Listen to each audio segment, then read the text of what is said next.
আজকে আমি ডুমুরের তরকারি করছি। ডুমুর একটা খুব উপকারী মানে সবজি। ডুমুরের মধ্যে প্রচুর আয়রন আছে, ডুমুর খাওয়া খুব ভালো। তা আমি আজকে ডুমুরের ডালনা করবো। তা ডুমুরটাকে এরমভাবে কুটে নিয়েছি, আর দেখো ছোটো ছোটো টুকরো আলু কুটে নিয়েছি। আর আলুগুলোকে জিরে, গোটা গরম মশলা, লঙ্কা দিয়ে ফোড়ন দিয়ে আলুগুলোকে একটু নাড়ানাড়ি করে নিয়ে আমি ডুমুরগুলো এর ভেতর দিয়ে ভালো করে করবো। আর দেখো আলুগুলো একটু ভাজাভাজি করে নিয়েছি। এর মধ্যে দেখো আলুগুলো ভাজাভাজি করে নিয়েছি। এরপরে আমি এই ডুমুরগুলো যে কেটে রাখা ডুমুরগুলো আগের দিনে আমি কেটে রেখেছিলাম, একটু নুন আর হলুদ দিয়ে একটু জলের ভেতর দিয়ে রেখেছিলাম। ডুমুরের তো কষ আছে বুঝলো, আর তোমরা চাইলে আগে সেদ্ধ করে নিতে পারো, কিন্তু ডুমুরের ডিমটাকে আমি যাতে না বাইরে চলে যায় বলে আমি ডুমুরটাকে ওই ডাইরেক্টলি প্রেসার কুকারে বসিয়ে নিয়ে চাপাবো। একটু ভালো করে তেল নাড়ানাড়ি ভাজাভাজি করে নিয়ে এবার আমি এর মধ্যে যা মশলা দেবার দেখাচ্ছি না। এর মধ্যে আমি দেখো প্রথমে একটু আদা দিয়ে দিলাম। এর মধ্যে আমি এক এক করে তোমার হলুদ গুঁড়ো, জিরে গুঁড়ো, ধনে গুঁড়ো এবং কাশ্মীরি লঙ্কার গুঁড়োগুলো 1 চামচ করে এর মধ্যে দিয়ে দিলাম।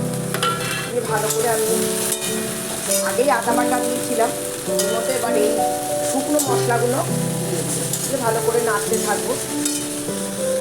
এই যে শুকনো মশলাগুলো দেওয়ার জন্য একটু ড্রাইডার হয়ে গেছে, ওই জন্য আমি এর মধ্যে একটু জল দিয়ে জল অল্প করে জল দিয়ে ভালো করে কষাতে থাকবো।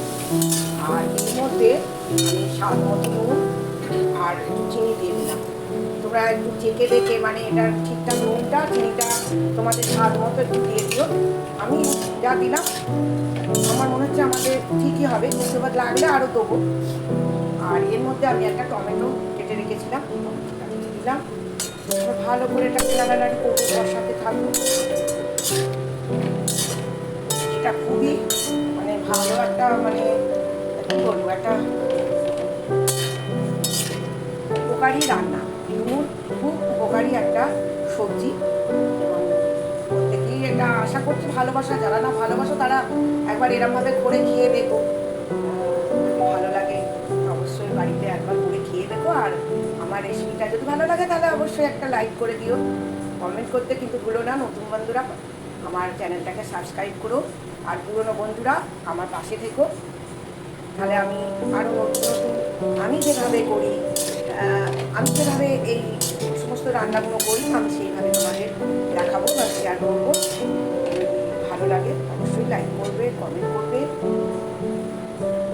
চলো রান্নাটা করতে থাকি। দেখো আমি এর মধ্যে একটু জল মিশিয়ে দিলাম, দিয়ে আমি এটাকে একটু প্রেসার কুকার করবো, সিটি মেরে নেবো। ভালো করে কষিয়ে নিয়েছে। এবার প্রেসার কুকারে দিয়ে আমি 3-4টে সেদ্ধ মানে 3-4টে সিটি দিলেই হবে, 3-4টে সিটি দিয়ে নেবো। প্রেসার কুকারে আমি ঢুকিয়ে দিলাম, এবার 3-4টে সিটি দিয়ে নামিয়ে ডুমুরের তরকারিটাকে আমি আবার কড়াই একটু ঢেলে নিলাম। আর মিষ্টিটা অবশ্যই একটু চেক করে নিও। এরপর আমি একটু ঘি আর গরম মশলা দিয়ে নামিয়ে নেবো। 1 চামচ মতো ঘি আর গরম মশলা, কিন্তু তোমাদের যদি মনে হয় ঘিটা দেবে না তা নাও দিতে পারো। ঘিটা দিলে খেতে ভালো হয় নিরামিষ তরকারি। আমি একটু দিয়ে দিলাম আর নাড়িয়ে দিলাম ঘিটা দিয়ে একটু ফুটে উঠলে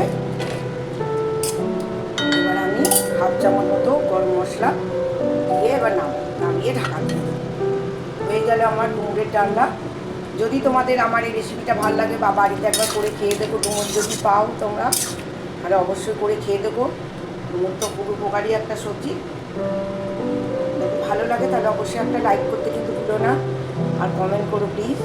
কারা কারা বাড়িতে ডুমুর খেতে ভালোবাসো তারাও কমেন্ট করে জানিও। আর নতুন বন্ধুরা আমার চ্যানেলটাকে সাবস্ক্রাইব করো, আর পুরনো বন্ধুরা আমার পাশে থেকো। চলো আজকের মতো আসি, আবার আসবো অন্য কোনো দিন অন্য কোনো রেসিপি নিয়ে।